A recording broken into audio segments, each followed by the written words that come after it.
सिद्धेभ्यः ॐ नमः सिद्धेभ्यः। श्री पंचकल्याण महानहणार्हा वागात्म भाग्यातिशयैरुपेता तीर्थंकरः केवलिनश्च शेषा स्वस्ति क्रियां नो विषमा वहन्तु। ये शुद्धमूलोत्तर सद्गुणाना माधार भावा दनगारि संज्ञा निर्ग्रंथवर्या निर्वध्यचर्या स्वस्ति क्रियां जगतेर्हिताना। देवादिदेव एक खजराट कैवल्य कमलापति आदि ब्रह्मा आदिनाथ भगवान की। देवादिदेव एक खजराट वर्तमान शास्त्र नायक महावीर भगवान की।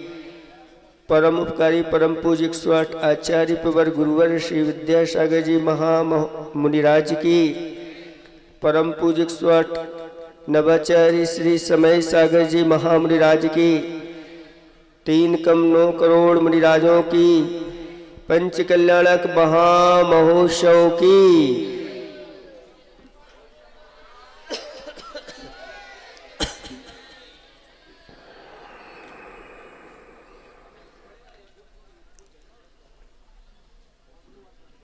धर्म स्नेही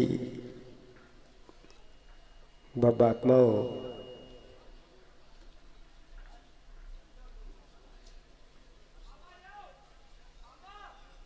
गर्भ कल्याणक के पूर्व दिन आप लोगों को बताया था कि जो जीव यहाँ गर्भ में आने वाला है उसका अतीत क्या था और कैसे कैसे कार्य किए कि वह सर्वार्थ सिद्धि में जाकर के उत्पन्न हो गए।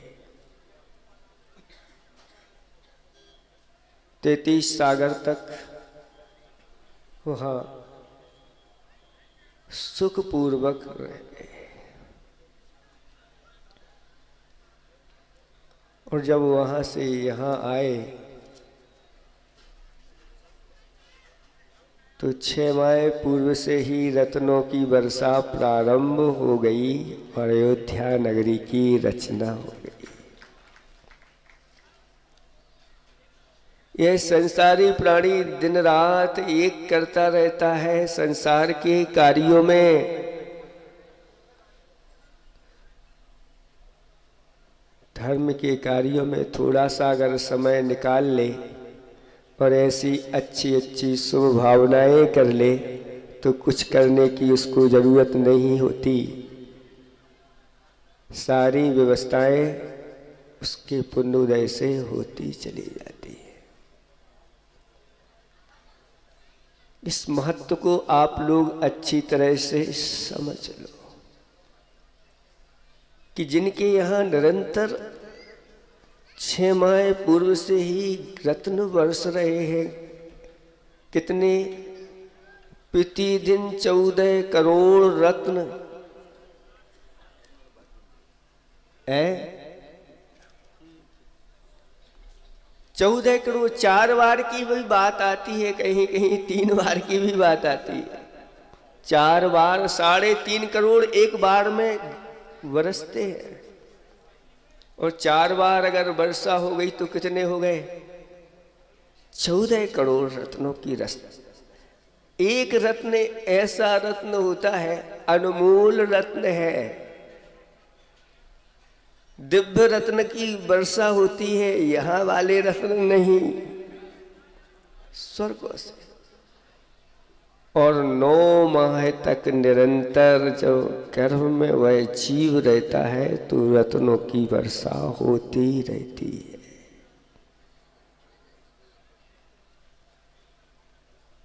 कैसा पुण्य किया होगा, कैसी भावनाएं की होगी उन माता पिता ने, विचार कर सकते हैं आप लोग। आज ये कली काल है, साक्षात तीर्थंकरों का जन्म आपको देखने को नहीं मिलता, लेकिन आज आप स्थापना निक्षेप के माध्यम से और ऐसे माता पिता बन करके उस कली काल में भी तीर्थंकर भगवान का जन्म हो रहा है और आप खुशियां मना रहे।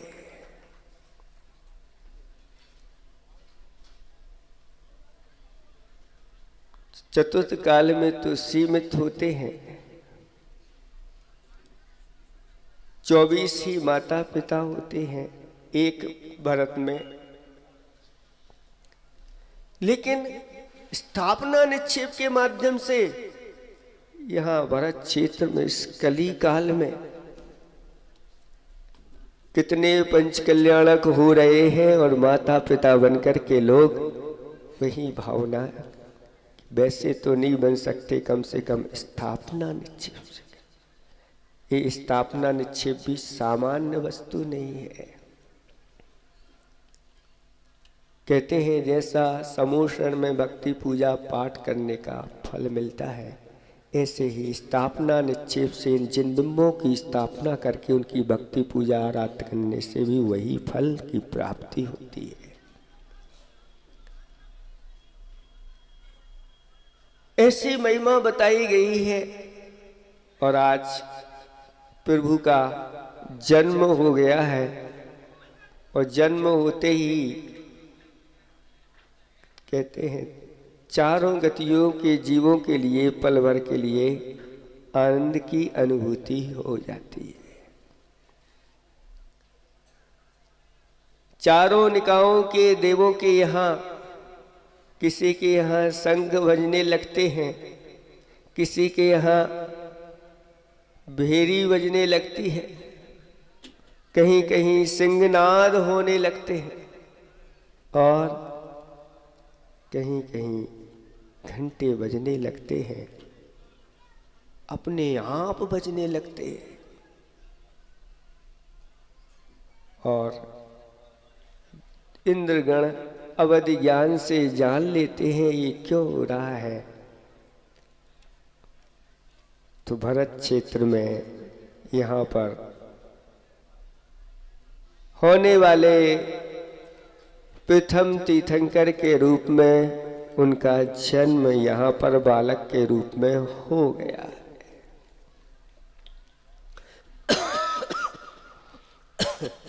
जन्म की बात सुनते ही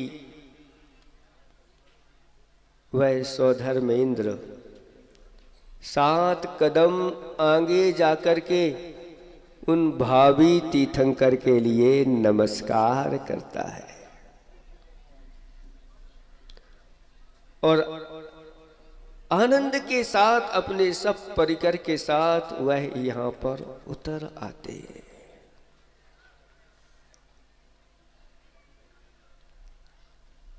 और बालक को देखने के लिए आतुर हैं, लेकिन सीधे प्रसूति गृह में नहीं जा सकते तो किसको भेज देते हैं? सची महारानी को भेजते हैं। और सची महारानी भी वहाँ जाकर के जैसे ही बालक को देखती है और देखती ही रह जाती है।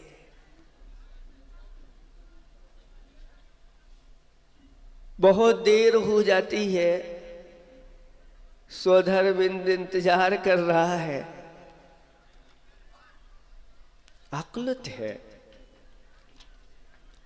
और जैसे ही सची बाहर आती है बालक को लेकर के, सौधर्म कहता है लाओ अब इसे मुझे दो, वह देना नहीं चाहती।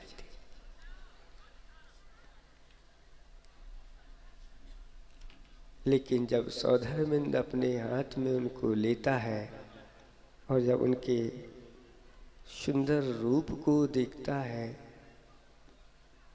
तो वह इन दो आंखों से तृप्त नहीं हो पाता, क्योंकि वह बालक जन्म से ही 10 अतिशयों को लेकर के आया है।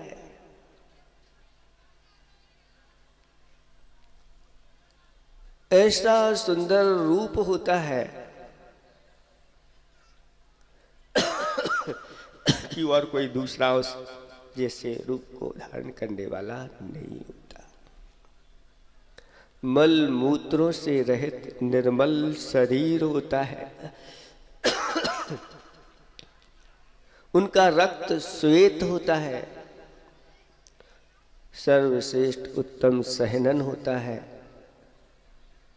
समचतुरस संस्थान होता है। अतुल बल के स्वामी होते हैं जन्म से। सुगंधित शरीर होता है। ऐसी सुगंधी फूटती रहती है चारों तरफ। वह ये सुगंधी कहाँ से आ रही है? उनके शरीर से ही सुगंधी फूटती रहती है। हितमित मिस्त्री जैसी उनकी मधुर वाणी रहती है। ऐसे सब 1008 लक्षणों से युक्त वह बालक दो आंखों से तृप्त नहीं हो पाता। 1000 नेत्र बना करके वह देखता है।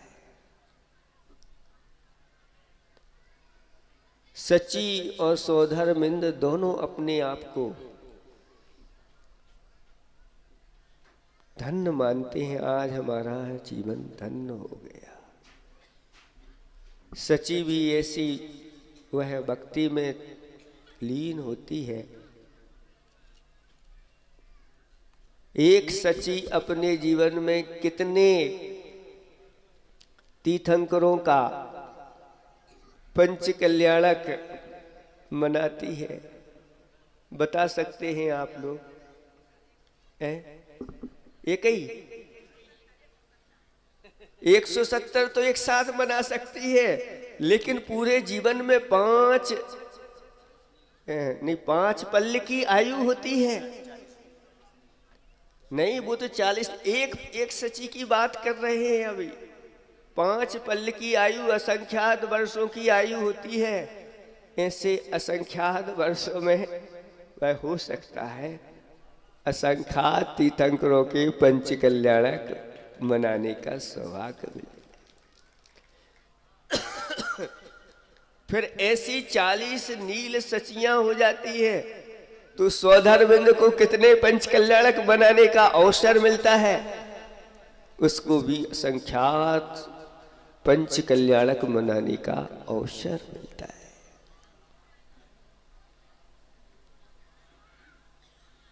ऐसे दोनों महान पुण्य का संचय करने वाले आचार्य भगवान कहते हैं कि सौधर्मिंद तो वहीं बैठा रहता है और 40 नील सचियां यहाँ पर आकर के और संयम धारण करके मोक्ष को प्राप्त कर लेती है। वे पहले चले जाती। और आचार्य ने एक बात और कही थी कि कोई सची यहाँ पर पुरुष पर्याय में उत्पन्न हुई विदेह क्षेत्र में, और वहां केवली आदि के पाद मूल में उसने तीर्थंकर प्रकृति का बंद कर लिया, तो सौधर्मिंद उसके पंच कल्याणक मनाने के लिए 5 तो नहीं मनाएगा, लेकिन कुछ तो पंच कल्याणक मनाते हो सकता है, ये कोई बड़ी बात नहीं है। इसलिए हे बात्माओं, अच्छी तरह से ये जन्म कल्याणक के दिन आप लोग विचार करो अच्छी तरह से कि ऐसा सौभाग्य हमें भी मिले। कैसा सौभाग्य मिले? अगर ये नारी पर्याय नहीं छूट रही है तो ऐसे तीर्थंकरों को जन्म देने का अवसर मिले। सर्वश्रेष्ठ तो ये है ये नारी पर्याय इसी भाव में छूट जाए, ऐसा आप पुरुषार्थ करिए। कैसे छूटेगी ये नारी पर्याय? तो कहते हैं कि जिसके जीवन में सम्यक दर्शन की प्राप्ति हो जाती है, अगला भाव पुरुष का ही मिलता है। अगर सम्यक्त के साथ वह आयु बंद कर ले तो।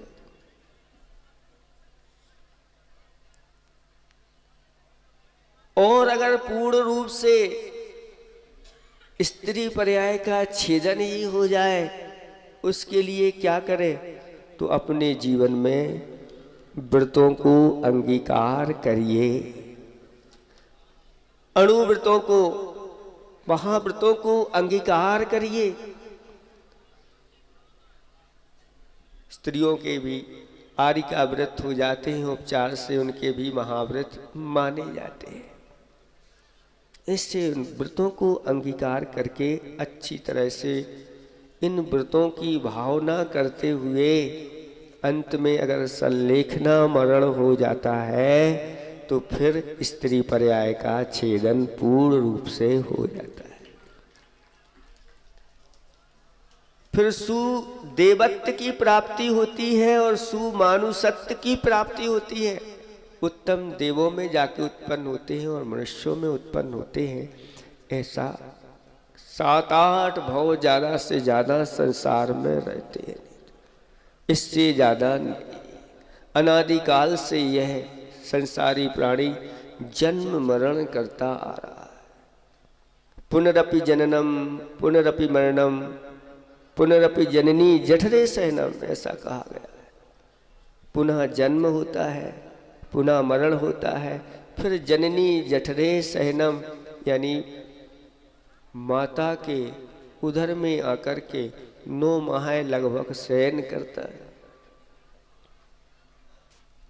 यह संसारे खलु विस्तारे त्राता नहीं कोई पारावारे, ऐसा इस संसार में इन चीजों से कोई बचाने वाला नहीं। अगर कोई बचाने वाला है तो वह धर्म है, उसकी शरण में बस रहो।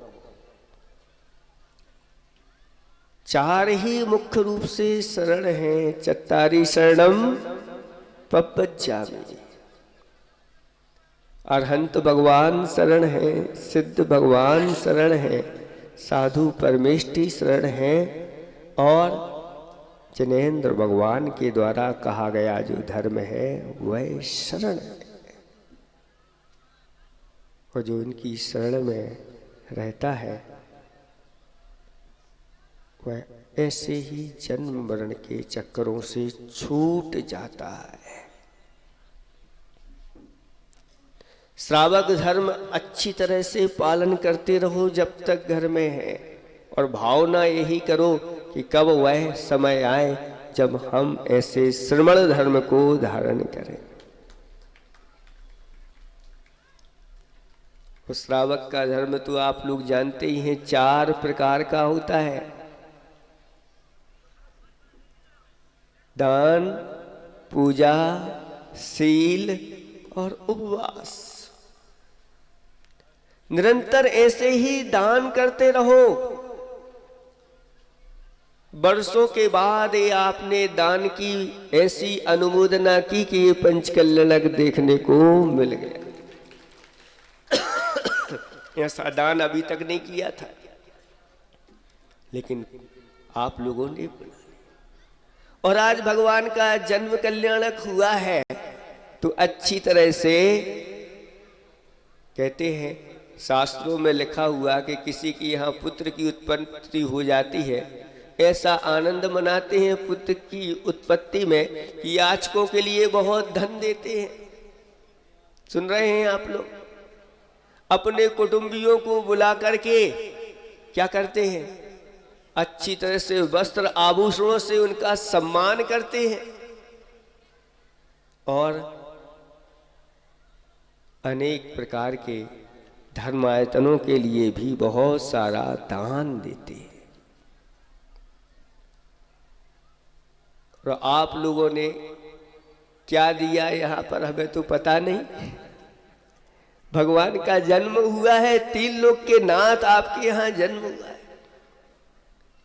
जिनके यहाँ हुआ है वो तो हुआ ही है, लेकिन ये अयोध्या नगरी है और पठारी नहीं है। वो अयोध्या नगरी पूरी की पूरी बन चुकी है और अयोध्या नगरी में उनका जन्म हुआ। आप लोगों ने क्या दिया है?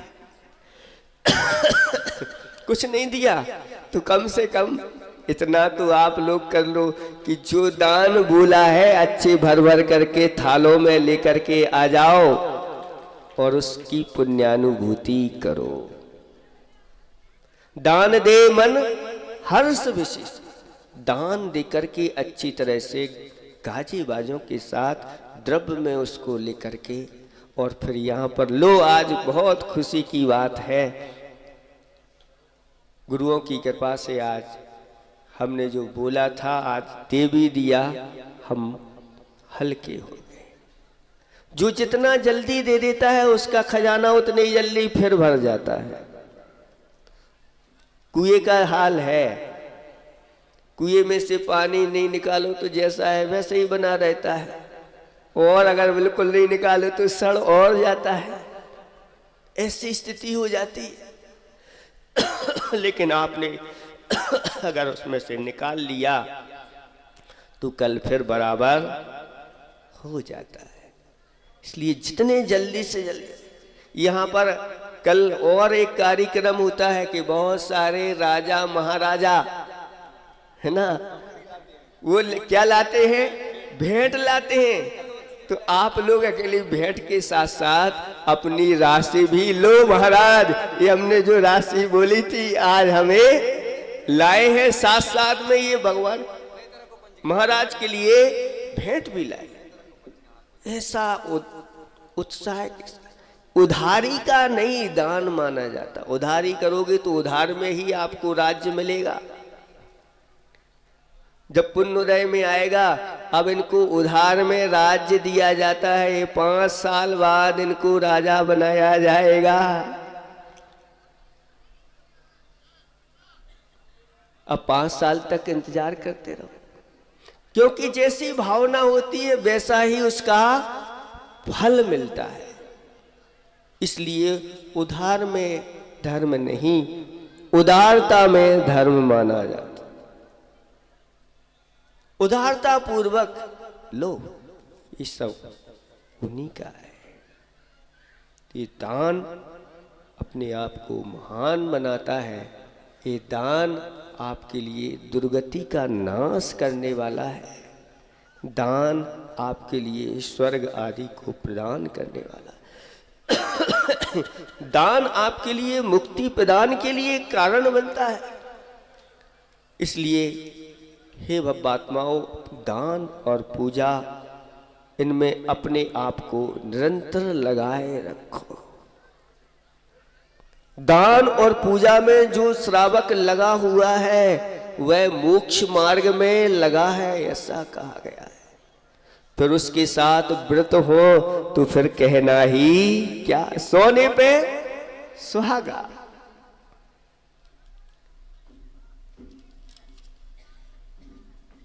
उसकी को यहाँ पर सील रखा है, यानी व्रत हो। और व्रतों के साथ अगर उपवास हो, तप हो तो फिर कहना ही क्या है।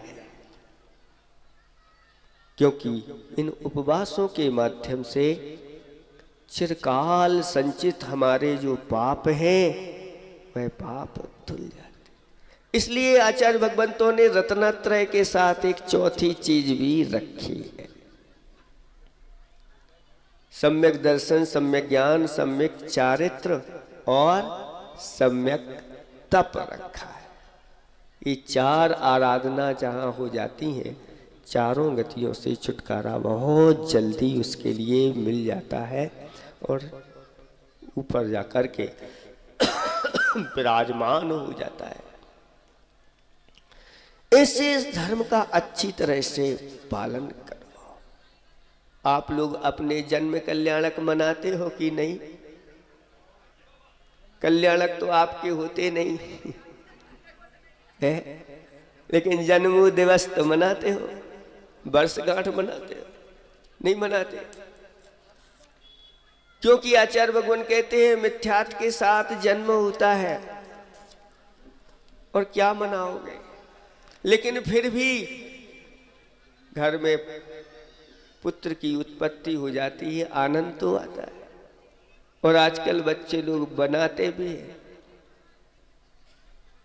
तो अब उनको कैसे समझाएं?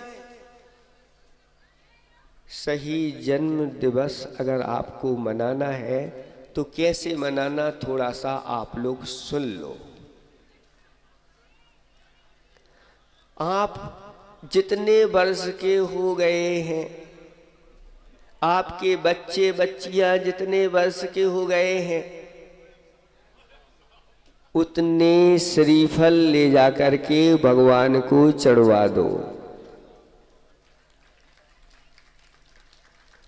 अब ऐसा करना है आप लोगों को। जितने वर्ष के आप हो गए हैं, 50 वर्ष के हो गए हैं, तो 50 श्रीफल ले जाकर के एक भक्तांबर विधान कर लो और भगवान को चढ़ा दो। इतने दीपक भगवान के सामने जाके प्रज्वलित कर दो। बुझाने के कार्य नहीं, अंधकारमय जीवन नहीं बनाना, हमें अपने जीवन को प्रकाशमय बनाना है। इतने दीपक जाकर, इतने उपकरण जाकर के मंदिर में दान कर दो। इतने अच्छे अच्छे शास्त्र महाराज लोगों ने लिखे हैं पुरुषार्थ करके, ऐसे जाकर के श्रावकों में बंटवा दो। इतने अगर आपके नगर में वृत्ति है तो इतने वृत्तियों को ला करके अपने यहाँ अच्छी तरह से भक्ति के साथ, आदर सम्मान के साथ आहार करा दो। ऐसा अगर आप अपना गौशाला आदि जहां जहां जैसे आप परोपकार के कार्य करना चाहो, ऐसा जन्मोत्सव मनाओ तो हमारी तरफ से मना नहीं। याद करो, इतने वर्ष हमारी गांठ से चले गए, अभी तक हमने अपने जीवन में क्या किया और अब हमें क्या करना। और जैसे ही बाबी भगवान का जन्म हुआ और 100 धर्मिंद लेकर के जा रहा है, कहाँ? सुमेरु पर्वत पर ले। ऐरावत हाथी जिसका विस्तार 1,00,000 योजन कहा गया है। कौन सा योजन माने इसको? महाराज छोटा, वो तो कहते हैं जम्बूद्वीप प्रमाण। अगर जम्बूद्वीप प्रमाण लेते हैं तो महायोजन लेना पड़ेगा। लेकिन ये तो विक्रिया से है। पढ़ने में तो आया कि जम्बूद्वीप प्रमाण वह बना लेता है, महायोजन भी बना ले तो कोई बड़ी बात नहीं, क्योंकि शास्त्रों में लिखा है इतनी बड़ी विक्रिया वह देव कर सकता है, उसके पास जम्बूद्वीप प्रमाण विक्रिया करने की क्षमता है। ऐसा वह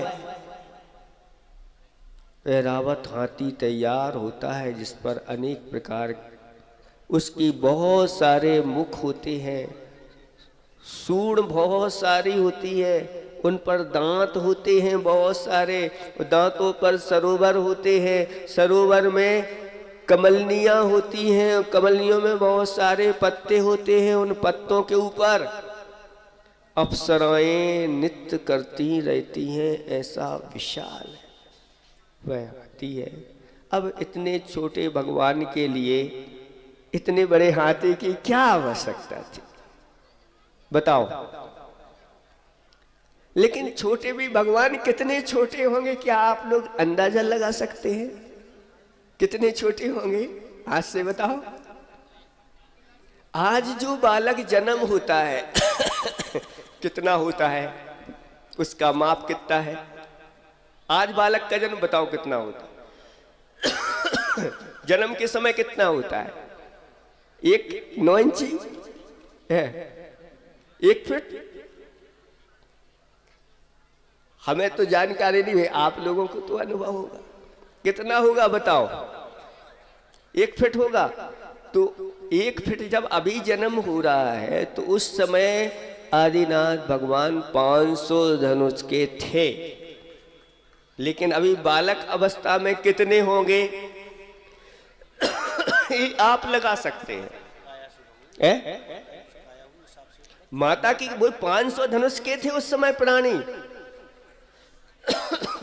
500 धनुष के थे, तो आज से 500 गुना उनका शरीर होगा।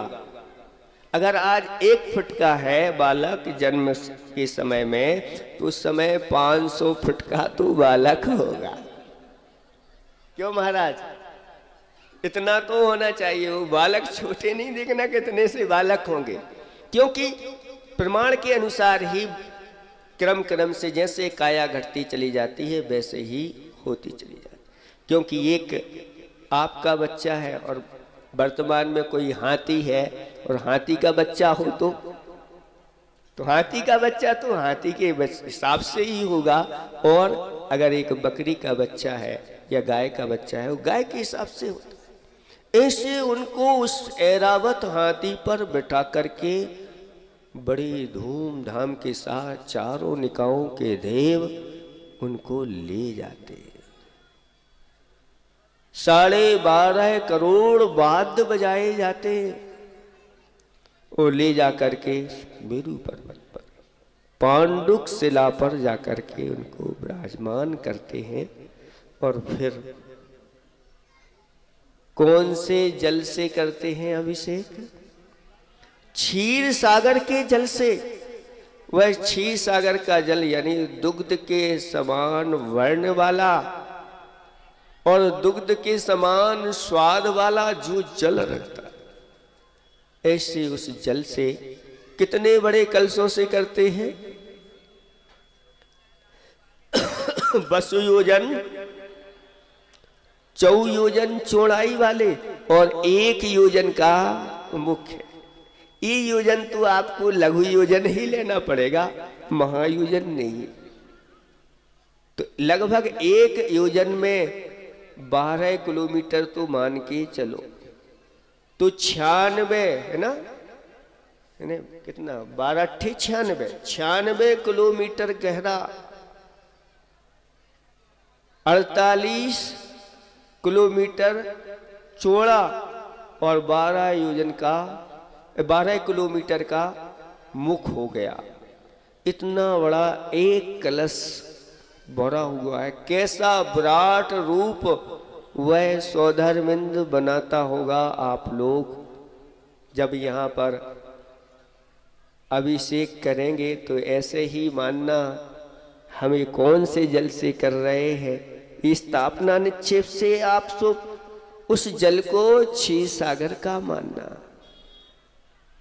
और उस कलशे को छोटे कलशे से नहीं मानना। ये उतना ही बड़ा कलश है, हमने इसमें स्थापना कर ली है इतने बड़े कलश की। जैसे आप लोग पूजन में सामग्री रखते हैं ना, तो पूजन में सामग्री रखते हैं तो लौंग है, उस लौंग में आप किसकी स्थापना करते हैं? फल की स्थापना करते हैं कि पुष्प की स्थापना करते हैं? कि धूप की स्थापना करते हैं। बताओ, वही लवंग आप पुष्प में मिला देते हैं तो पुष्प हो जाती है। वही लवंग आप फलों के साथ रख देते हैं तो फल हो जाती है। वही अगर टुकड़ी करके धूप में रख देते हैं, धूप में नहीं, धूप के स्थान पर रख देते हैं तो वह धूप हुई। ये स्थापना निक्षेप की महिमा है। ऐसे ही स्थापना निक्षेप के माध्यम से छोटे छोटे कलशा है, लेकिन ये वही कलश है ऐसा का।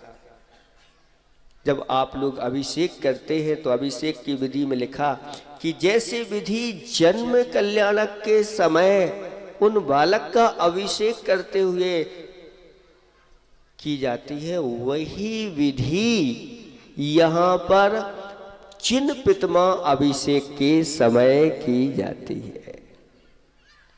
ये बालक का अभिषेक नहीं। कुछ लोग कहते हैं कि नहीं तो जन्माभिषेक हो रहा है, जन्माभिषेक नहीं हो रहा। जैसे जन्माभिषेक के समय पांडुक आदि शिला पर बैठा करके बालक का अभिषेक होता है, वैसा ही यहाँ चतुर्थ अभिषेक जिसको जिन पितमा अभिषेक कहते हैं, ऐसे ही पांडुक आदि शिला पर पीठ आदि पर विराजमान और उन कलशों में इस प्रकार से 6 सागर के जल की स्थापना करके उन कलशों को भी 2 योजन गहराई वाले, 4 योजन चौड़ाई वाले, 1 योजन का जिनका मुख है, ऐसा चिंतन करके मैं साक्षात स्वधर्म इंद्र हूँ, स्थापना निक्षेप से साक्षात ऐसा मान करके और फिर उन भगवान के ऊपर जो अभिषेक करता है,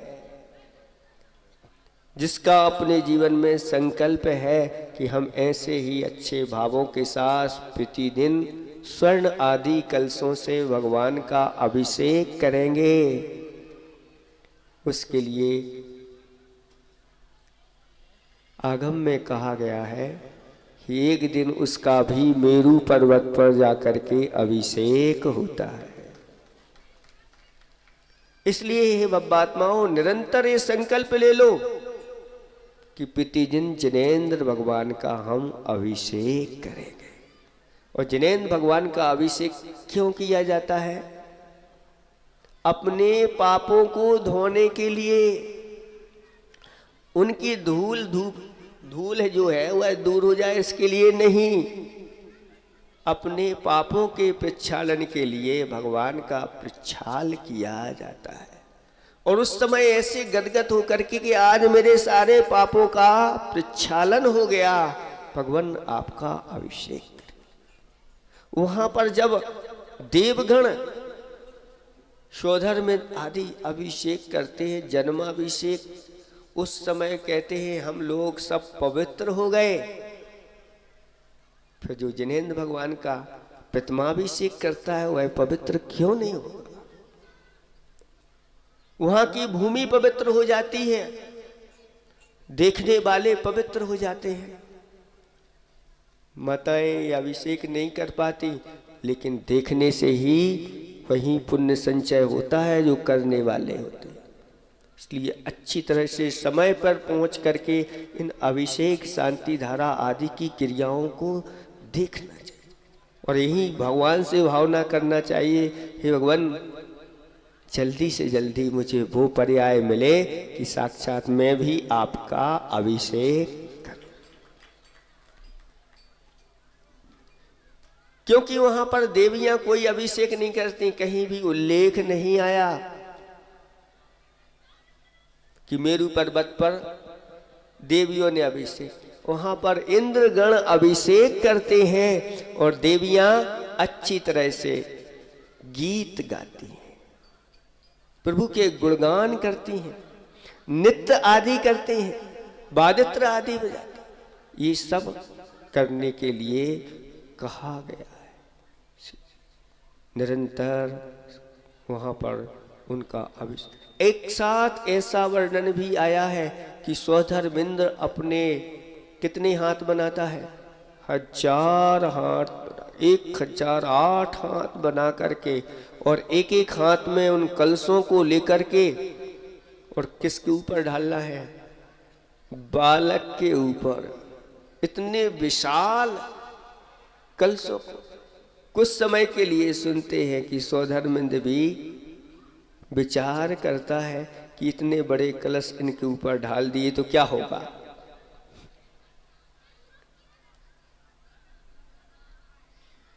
देर कर रहा है। ये भगवान भी अवधि ज्ञान से जान लेते हैं और विचार करते हैं कि मेरे पास अतुल बल है, अब इसको पता नहीं है, और थोड़ा सा प्रयोग कर देते हैं तो डगमगाने लगते हैं। अहो भगवान, आप तो अतुल बल के जन्म से ही अतुल बल लेकर के आए हैं। उनकी उंगली में इतना बल रहता है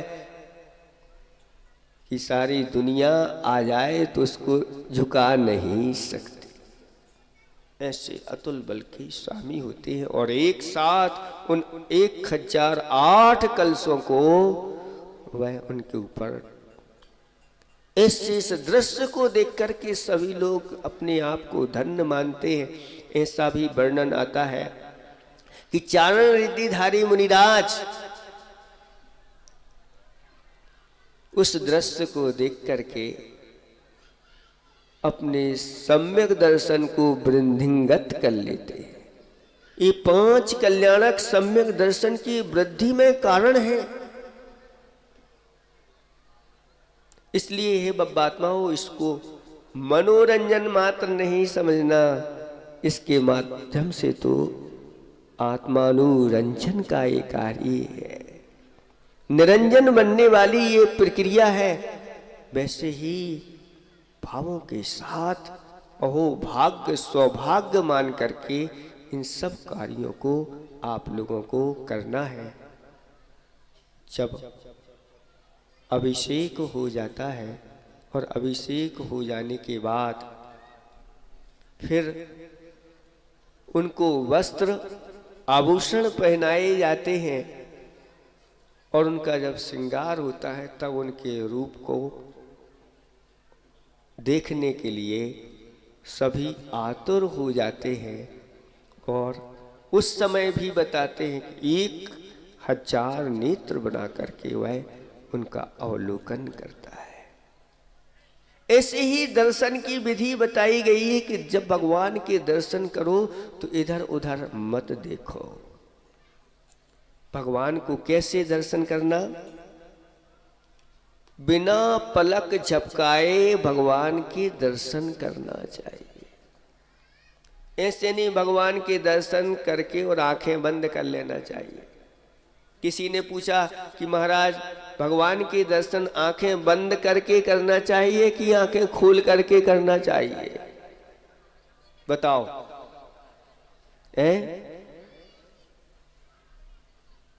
कुछ लोगों की धारणा ऐसी है, नहीं आंखें बंद कर लो तो भगवान अंदर हमारे विराजमान हो जाते, इसलिए आंखें तुरंत भगवान को दर्शन करके और आंखें बंद कर लेना चाहिए। करते हैं ना, कुछ लोग करते हैं कि भगवान के दर्शन करके आंखें बंद कर लेते हैं और फिर भीतर भगवान को देखते हैं। लेकिन दर्शन की विधि तो ऐसे कही गई है कि भगवान आप कैसे हैं, बिना पलक झपकाए देखने योग्य है। यानी आपके दर्शन पलकों को नहीं झपकाएं और बिल्कुल एकटक होकर के उनको देखते ही रहे। ऐसी वह वितराग मुद्रा है। लेकिन जब भगवान आपके सामने नहीं हो तब कैसे दर्शन करना चाहिए? जब आपके सामने भगवान नहीं है, घर में है, तब आंखें बंद करके कि जहां भगवान विराजमान है उनको अच्छी तरह से भीतर देख लेना चाहिए। आंखें खोल करके भी करना है और आंखें बंद करके भी करना है। जहां जैसी स्थिति बने, इसी का नाम तो अनेकांत धर्म है। और इस अनेकांत धर्म को जो समझ लेता है, विवक्षाओं को समझ लेता है, वह व्यक्ति अपने आप को संसार से पार करा लेता है। हे बात्माओं, निरंतर ही ऐसे इन धार्मिक अनुष्ठानों को करते रहो। इनके लिए कब तक करना महाराज, कब से करते आ रहे हैं? तो आचार्य भगवंतों ने ये कहा कि भगवान, जब तक मुझे मुक्ति की प्राप्ति नहीं होती तब तक मैं आपके चरणों को अपने हृदय में विराजमान करके रखूं, आपकी भक्ति करता रहूं और मुझे कुछ नहीं चाहिए। आपकी भक्ति पूजा करता रहूं और मुझे भक्ति पूजा आदि का कोई फल नहीं चाहिए जब तक मुझे मुक्ति की प्राप्ति नहीं। आप मेरे हृदय में रहें और मेरा हृदय आपके चरणों में लीन रहे। ऐसी भावना के साथ यह आज आप प्रैक्टिकल के रूप में करेंगे। अभी होने वाला है, हमने तो उपदेश के रूप में बता दिया। और आज जन्म अगर अपना सार्थक करना चाहते हैं तो इतना नियम ले लो कि जब भी हमारा जन्म दिवस आए उस दिन जितने वर्ष के हो गए उतने श्रीफल तो हम भगवान को चढ़ाएंगे और उतने दीपक भगवान को जलाएंगे। कितने लोग तैयार हैं? बोलो, आज जन्म दिवस पर एक आपके लिए उपहार दिया जा रहा है भगवान के, भगवान की तरफ से आपको एक गिफ्ट दी जा रही है।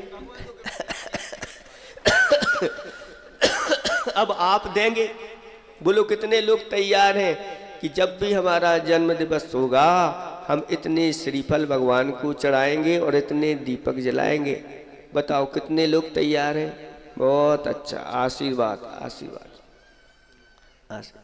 और हो सके तो जितने अच्छे से अच्छे कार्य करना चाहिए, इतना ही हम पर्याप्त समझते हैं, क्योंकि आगे की भी आपकी क्रियाएं होना है। अहिंसा परमो धर्म की